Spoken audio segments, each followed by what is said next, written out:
بسم اللہ الرحمن الرحیم۔ السلام علیکم۔ آج ہم اپنی اس کہانی کون جیتا کون ہارا کا چوتھا حصہ شروع کرتے ہیں۔ آپ جلدی سے ویڈیو کو لائک کر دیں، میں شروع کرتی ہوں، میرے ساتھ رہیے گا۔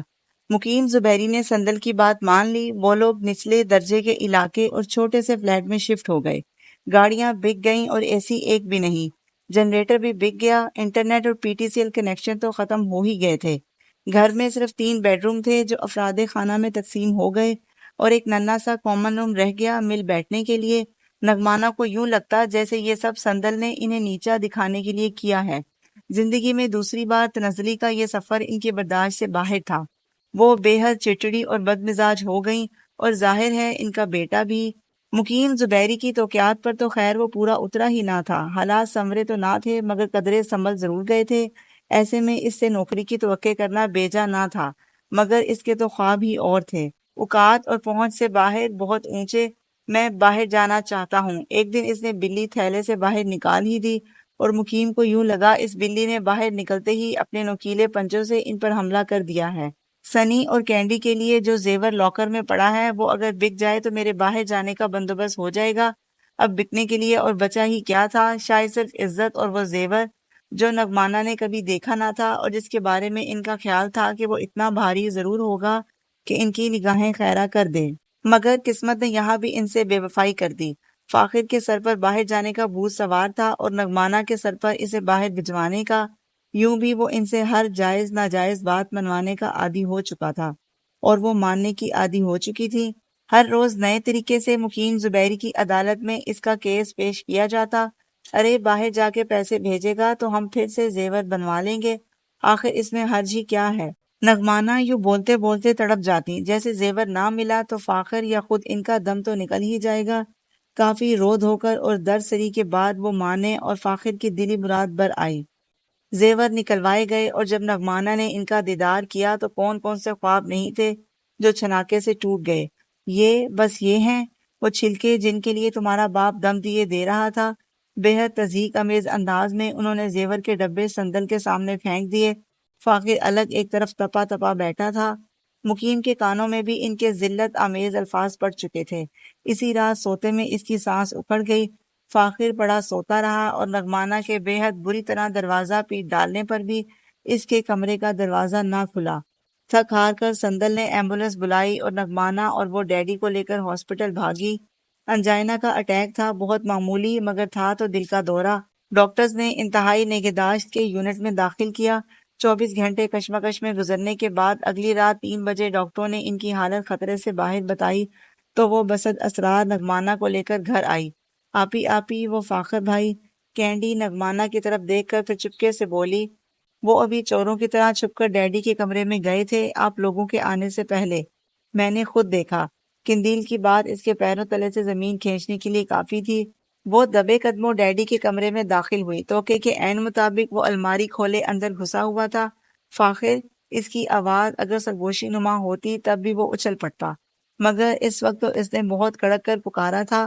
زیورات کے ڈبے اس کے ہاتھ سے چھوٹ گئے۔ کیا کر رہے ہو تم؟ چوری؟ بھائی اور آپ جناب کا تکلف وہ سالوں پہلے چھوڑ چکی تھی۔ نہیں چوری کیوں؟ وہ بھکلایا پھر سنبھل گیا۔ امی نے فون کیا تھا کہ ڈیڈی کے لیے ہاسپٹل میں پیسے چاہیے، چارجز پے کرنے ہیں تو انہوں نے یہ منگوائے ہیں۔ بے ربط انداز میں بولتے ہوئے اس نے بیٹھ کر ڈبے سمیٹے اور ڈبے تھے ہی کتنے، 2 ان دونوں کے سیٹ تھے اور ایک 4 چوڑیوں والا گولڈ ڈیزائن دار کیس۔ امی میرے ساتھ آئی ہیں، باہر بیٹھی ہیں اور انہوں نے کوئی فون نہیں کیا تمہیں؟ صاف صاف بتاؤ کہاں لے جا رہے تھے انہیں؟ تیز سے بولتی ہوئی وہ ذرا آگے بڑھی۔ وہ بجلی کی سی تیزی سے آگے بڑھا اور اسے ایک زوردار دھکا دیا۔ ہاں کر رہا ہوں چوری، کیا کر لوگے پھر؟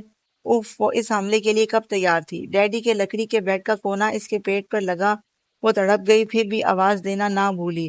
ماما فاخر کو روکیں، دیکھیں وہ ہمارے۔ درد کی شدید لہر نے اسے بات مکمل نہیں کرنے دی، مگر مقصد ضرور مکمل ہو گیا۔ باہر سے نگمانہ، قندیل اور فاخر کے جھگڑنے کی آوازیں آ رہی تھی۔ فتح اس بار بھی فاخر کا نصیب بنی اور نگمانہ بختور اپنے نصیب کی سیاہی کو روتی رہ گئی۔ فاخر باہر گیا تو ایسا گیا کہ واپس ہی نہ پلٹا، اور اسی کی طوطا چشمی ڈیڈی کی جان لینے کا سبب بنی۔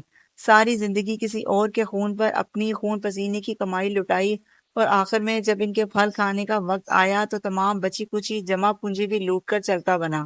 مقیم زبیری کی موت اور فاخر کی حرام خوری نغمانہ کو بری طرح توڑ گئی، مگر اب وقت گزر چکا تھا۔ وہ ٹوٹ بھی گئی تھی، بکھر بھی گئی تھیں، اور بیوگی کی چادر میں دو جوان ہوتی بیٹیوں کی ذمہ داری دیکھ کر خود کو تنہا پا کر سہم بھی گئی تھی۔ وقت ایک بار پھر الٹی چال چل رہا تھا۔ وہ تنہا تھی اور کوئی دلجوئی کرنے والا نہ تھا۔ وہ بیٹیوں کے قریب آنا چاہتی تھی، مگر اب بیٹیاں ان سے مکمل طور پر متنفر ہو چکی تھیں۔ وہ پہلے بھی ایک دوسرے کا سہارا تھی اور ایک دوسرے کے لیے کافی تھی، اور رحمانہ ایک بار پھر بڑی بڑی راتیں جا کر گزارتی، بڑے دنوں کا انتظار کرنے لگی۔ زندگی کے اس سفر میں بہت کچھ کھونے والی وہ اکیلی نہیں تھی۔ سندل نے بھی بہت قیمتی، انمول اور بیش قیمت سہارے وقت کی دھول میں گم کر دیے تھے۔ جتنی اکیلی وہ اندر سے تھی، اتنی نہیں تو اس سے ذرا کم ہی، مگر تنہا تو سندل بھی تھی۔ تب ہی تیز آواز میں الارم بج اٹھا تھا اور بجتا ہی چلا جا رہا تھا۔ کمال ہے، آج سندل اٹھی نہیں۔ ان کی سوچوں کا تسلسل ٹوٹ گیا۔ وہ بڑبڑاتی ہوئی اٹھ کر اس کے کمرے میں آئیں۔ سندل بخار میں جل رہی تھی۔ اوہ ہو، انہیں بے اختیار گھبراہٹ اور جھنجھلاہٹ نے بیک وقت گھیرا۔ بخار بہت تیز تھا اور سندل بیماری میں بھی اپنی پرواہ کرنے والی نہیں تھی۔ اگر وہ دوا کھانے پر زور دیتی تو وہ چڑچڑاہٹ سے الٹا ان پر ہی چڑھ دوڑتی۔ دفعتاً انہیں کسی کا خیال آ گیا۔ وہ سوچتے ہوئے اس کے سیل میں سے کانٹیکٹ لسٹ کھنگالنے لگی۔ آج ناشتے کی میز پر جبران بھی ان لوگوں کے ساتھ تھا، اسی لیے روز سے کچھ بڑھ کر رونق نظر آ رہی تھی۔ تم اتنی صبح کیوں اٹھ گئی مون؟ تمہیں رات نیند تو ٹھیک سے آئی؟ سمیر کے لہجے میں بہن کے لیے محبت اور تفکر تھا۔ جبران نے اس کی بات سن کر چونک کر مون کو دیکھا، جس کے چہرے پر ایک بے بسی اور اداس مسکراہٹ کے سوا کچھ نہ تھا۔ تم اتنی بڑی ہو گئی ہو مون، کب نکلے گا تمہارے دل سے یہ خوف؟ سمیر اب ناشتہ چھوڑ کر افسوس سے اسے دیکھ رہا تھا۔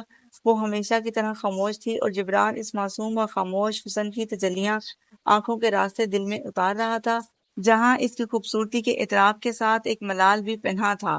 ایسا حسن بلا خیز مگر نامکمل۔ اب تم ایسا کرنا کہ ناشتہ کر کے تھوڑی دیر بعد سلیپنگ پلز لے لینا۔ میں کشور سے کہہ دوں گا تمہارے کمرے میں سو جایا کرے جب تک یہ موسم چینج نہیں ہوتا۔ وہ اب مصروف انداز میں بولتا ہوا چائے کے گھونٹ بھر رہا تھا۔ جبران نے اس کی بات میں حصہ لینا ضروری نہیں سمجھا۔ یوں بھی اسے لگتا تھا کہ مون کے سامنے آ کر کسی بھی دوسرے موضوع پر بات کرنا یا کسی اور طرف دھیان لگانا ایک کٹھن امر تھا۔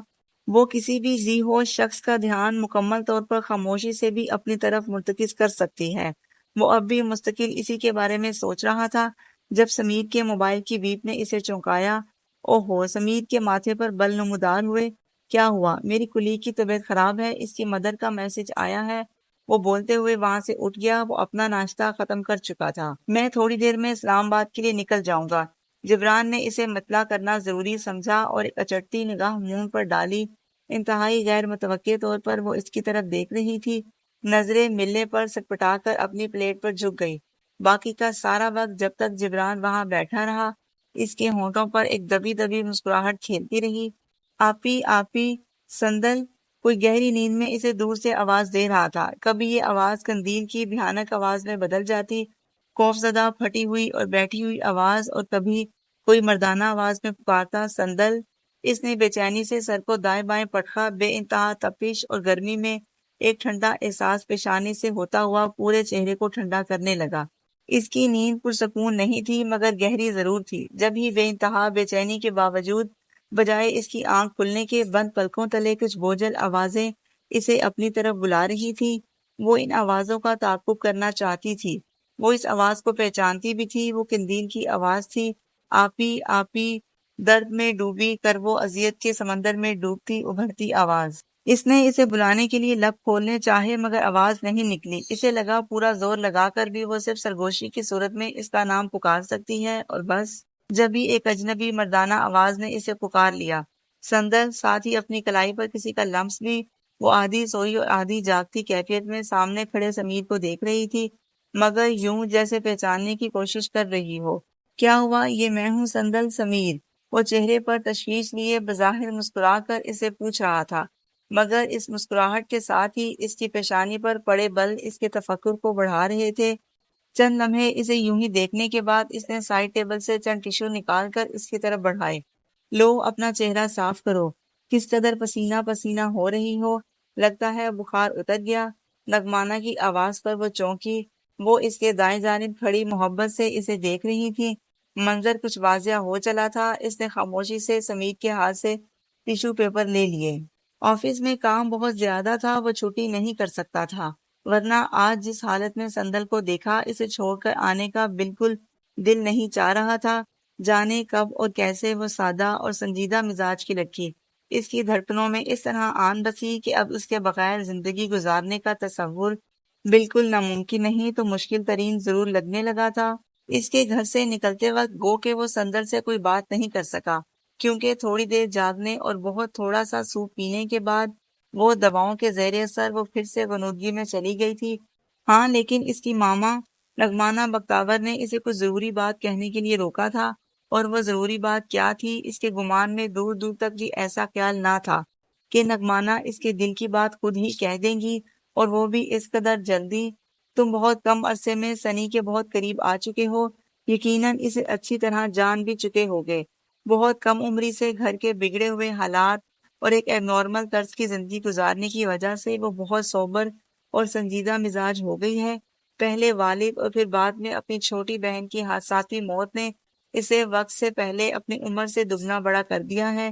ایک قدرے طویل تمہید کے بعد جب انہوں نے اپنا مدعا اس کے سامنے رکھا تو اس کا جی چاہا کہ ہر مصلحت بالائے طاق رکھ کر کم سے کم ایک بار ضرور کھل کر زور سے خوشی سے بھرپور ٹہکا لگائے۔ میری طرف سے خود پر کوئی دباؤ مت سمجھنا، بس تم مجھے اچھے لگتے ہو، بہت اپنے اپنے سے، اس لیے تم سے یہ بات کہہ دی۔ آخر میں وہ اپنے اس اقدام پر کچھ شرمندہ بھی نظر آئیں۔ بس مجھ پر ایک احسان کرنا، چاہے تمہارا ارادہ کچھ بھی ہو، سندل کو کبھی اس بات کی بھنک نہ پڑے۔ تم جانتے تو ہوگے میں اس کی سگی ماں نہیں ہوں، اس لیے ہو سکتا ہے وہ میرے اس فعل کو اپنے لیے بھلائی کی کوشش سمجھنے کے بجائے کچھ اور سمجھ بیٹھے، اس لیے۔ اور جب وہ وہاں سے نکل کر آفس کی طرف جا رہا تھا تو نہ صرف ان کی تشویق کروا چکا تھا، بلکہ لبوں سے بات پہ بات نکلتی مسکراہٹ کو بمشکل اور مسلسل قابو میں رکھنے کی کوشش کر رہا تھا۔ نغمانہ کی کہی ہوئی بات نے جیسے اس کے دل کی خواہش کو راستہ دے دیا تھا۔ وہ جلد از جلد سندل کو اس خواہش سے آگاہ کر دینا چاہتا تھا کہ وہ سندل کو زندگی بھر کے لیے اپنی زندگی میں شامل کرنا چاہتا ہے، لیکن وہ جتنی جلدی کرنا چاہتا تھا قدرت کی طرف سے اتنی ہی دیر ہوتی جا رہی تھی۔ پہلے تو سندل 4-5 دن بخار میں جلنے کی وجہ سے نہ آفس آ سکی، نہ اس قابل ہو سکی کہ اتنی سنجیدہ نوعیت کی بات سن کر کوئی فیصلہ کر سکتی۔ اس کے فٹ سے انکار کر دینے کا امکان بھی بہرحال اپنی جگہ موجود تھا۔ خدا خدا کر کے اس کا بخار اترا اور وہ آفس آنے کے قابل ہوئی بھی تو نہ آ سکی، بلکہ آفس میں ہی صبح صبح اس کی کال موصول ہو گئی۔ سمیر، ماما کی طبیعت بہت خراب ہو گئی ہے، ان کا بلڈ پریشر خطرناک حد تک شوٹ کر گیا ہے اور ناک سے خون نکل رہا ہے۔ وہ انہیں لے کر ہاسپٹل جا رہی تھی اور ظاہر ہے سمیر کو فون کرنے کا مقصد بھی یہی تھا کہ وہ پہلی فرصت میں وہاں پہنچ جائے۔ ڈاکٹرز نے ایمرجنسی میں ایڈمٹ کر کے فوری ٹریٹمنٹ دینا شروع کر دیا۔ کئی گھنٹے ذہنی پریشانی میں گزرے۔ سمیر اس صورتحال میں اسے پرپوز کرنے جیسی بات کر کے اسے گنوانا نہیں چاہتا تھا۔ آج بس یہیں تک۔ آپ کو آج کی یہ کہانی کیسی لگی ضرور بتائیے گا۔ اگر آپ نے ابھی تک ویڈیو کو لائک نہیں کیا تو پلیز لائک کر دیں، اور اگر چینل پر نئے ہیں تو چینل کو سبسکرائب کر کے بیل آئیکن ضرور پریس کر دیں تاکہ آنے والی ہر ویڈیو کا نوٹیفیکیشن آپ کو مل سکے۔ میری دعا ہے کہ اللہ آپ کو آسانیاں عطا فرمائے اور آسانیاں تقسیم کرنے کا شرف عطا فرمائے۔ جزاک اللہ۔